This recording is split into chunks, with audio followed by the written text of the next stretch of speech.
Joining us now is the chairwoman of the House Foreign Affairs Committee, Representative Ileana Ros-Lehtinen, Republican from South Florida. And Representative Ros-Lehtinen, thank you so much for being with us here on Newsmax TV today. No, thank you so much. This is a repeat engagement.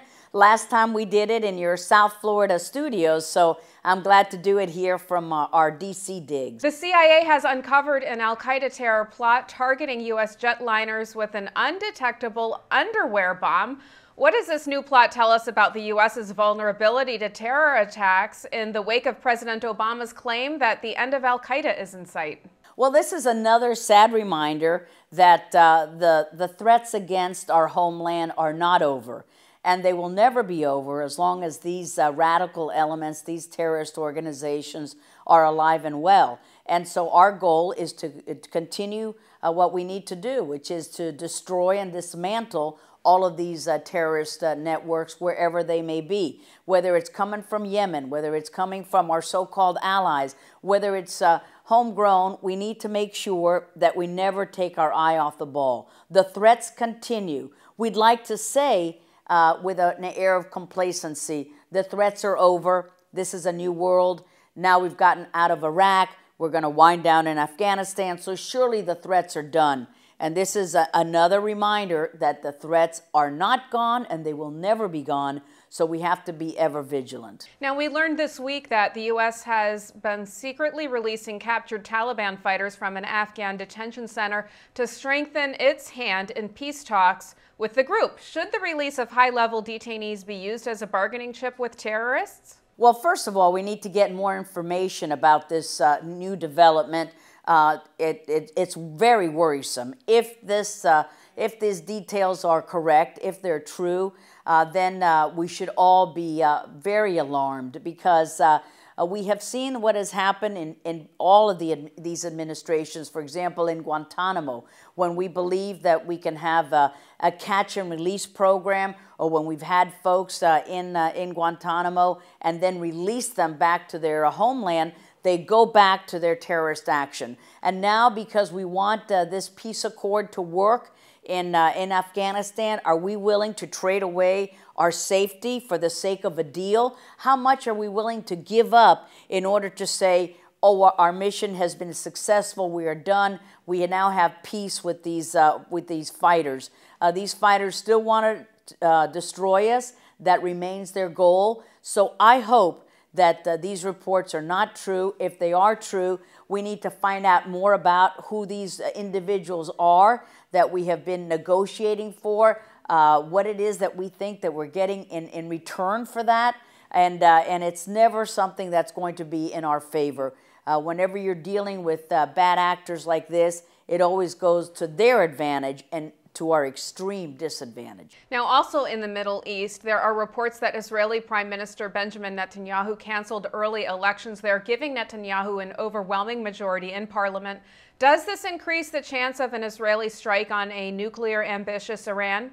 Well, of course, those will be decisions that the Israelis will make for themselves. But as for the U.S. role in this formula, where do we fit in? Well, the United States has a moral obligation and to support Israel in whatever action she needs to take in order to secure her safety and her borders. Now, the administration has said time and time again in lofty speeches, we will stand foursquare with Israel. But we will see when it hits the road whether those words will be put to the test and whether we will be doing that with our strong ally, our democratic ally, the Jewish state of Israel. Now, I can tell you one aspect is the executive branch. We have some control over them. But the legislative branch, this is what the part that we can control. The legislative branch is committed to making sure that Israel remains safe and secure and prosperous for decades to come. And we know that a nuclear-capable Iran continues to pose an existential threat to the safety and the viability of the Jewish state of Israel. So if Israel makes the determination that she needs to go on the offensive in order to protect herself, we hope that our commander-in-chief is able to make those tough calls and stand with Israel. But we've got a lot to do before we get to that stage. It is not too late to stop Iran from becoming a nuclear-capable superpower. We can and we must stop. This administration prides itself in all of their diplomatic niceties. Well, why haven't we gotten tough with the Chinese? Why haven't we gotten tough with the Russians and everyone else who is helping Iran build up their nuclear armament? So a lot needs to be done before we talk of war. But we need to make sure that the Iranians know that when we say all options are on the table, we really mean it. Okay, let's turn to another big story making headlines. Vladimir Putin returned to the Russian presidency this week and wants guarantees from the U.S. that a missile defense shield in Eastern Europe will not be used against Russia. Russia's most senior military officer said Moscow would actually strike and destroy missile defense sites in Eastern Europe if the U.S. pushed ahead with deployment. How should the U.S. respond? Well, the U.S. Needs to respond in a more aggressive and insistent tone than what we've been doing.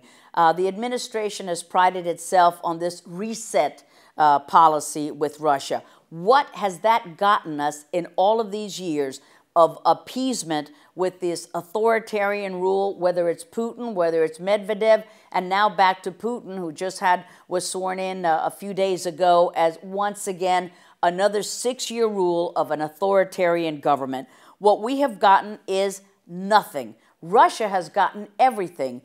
They continue to extort and be belligerent with their former republics, threatening a gas cutoff. And so they do these extortion tactics all the time. They say to our European allies that they cannot have a missile shield to protect themselves. This is purely a defensive a shield that they want to make sure that they're safe. And Russia says that they consider that an act of provocation. And we've seen an appeasement process throughout this administration.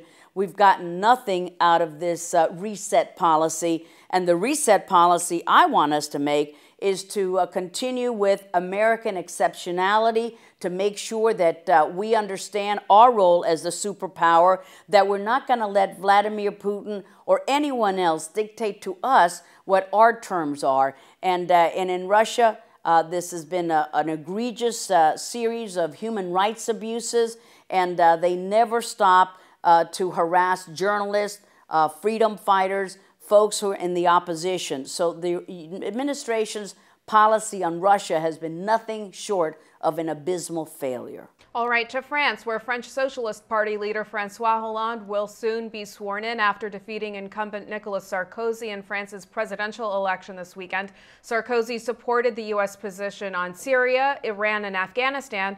Do you see Francois Hollande being a good or difficult ally for the U.S.? This is going to be a very difficult relationship for the United States to maintain, because already this newly elected president has said that he's going to rethink commitments to NATO, rethink his commitment to Afghanistan, rethink everything. And what does he think that he's going to do? Well, his plan is not for austerity measures. It's not to make sure that Europe can be saved economically. His plan is to tax the rich at an incredible tax rate of 75%. And so if you're a French millionaire and you say, well, I'm going to be working to subsidize all of these people. No, I'm here to create jobs. I'm here to grow my business. Those folks will be moving to London. So France's loss will be the gain for every other country in Europe. So what we want in the United States is not to become this disaster, the financial disaster that will be France under this leadership. And we don't want a 25% unemployment rate, which is what we see in Spain. We don't want to see our country aflamed like Greece has been because of these austerity measures. So we have an opportunity now to right our economic ship if we make the tough, the difficult decisions.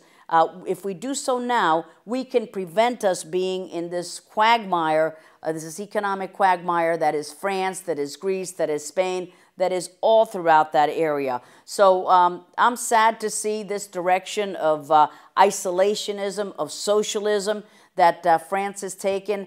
And everyone likes to think that Santa Claus is going to be around forever. The government is going to take care of you. You can take 6 weeks paid vacations. You can have all of these very beneficial pension programs that are not fully paid for, and that life will go on merrily. And that's what people have voted for in France.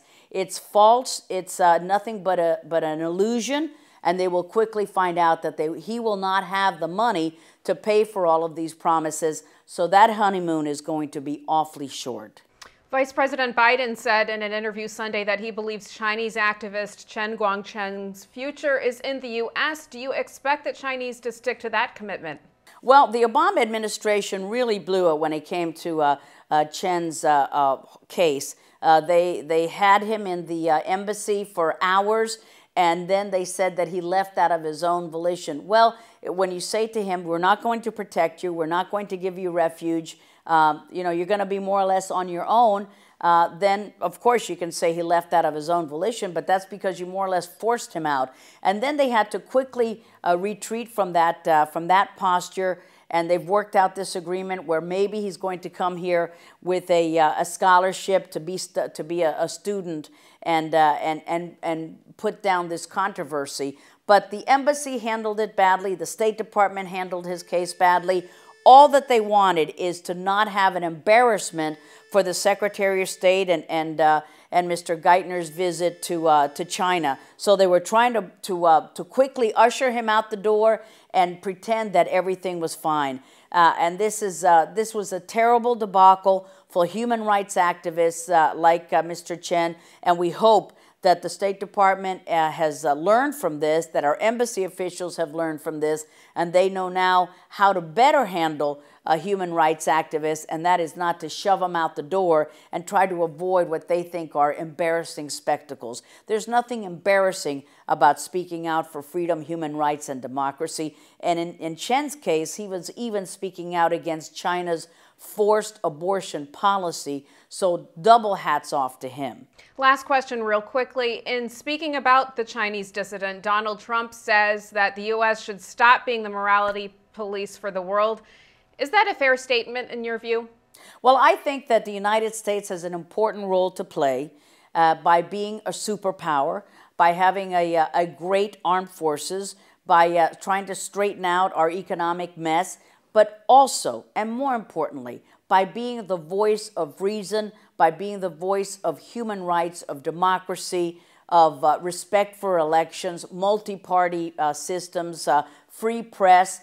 I don't think that that's called the morality police. I think that those are the principles upon which our great republic was founded. It was no accident that the United States was created. It was created to give refuge to those who were prosecuted and persecuted in their native homeland, and they found a place here where democracy could be celebrated, where human rights could be respected. That is our hallmark. That is the reason why we exist.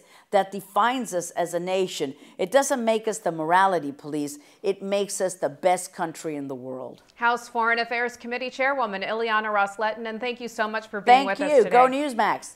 And thank you for watching Newsmax TV. Thank you.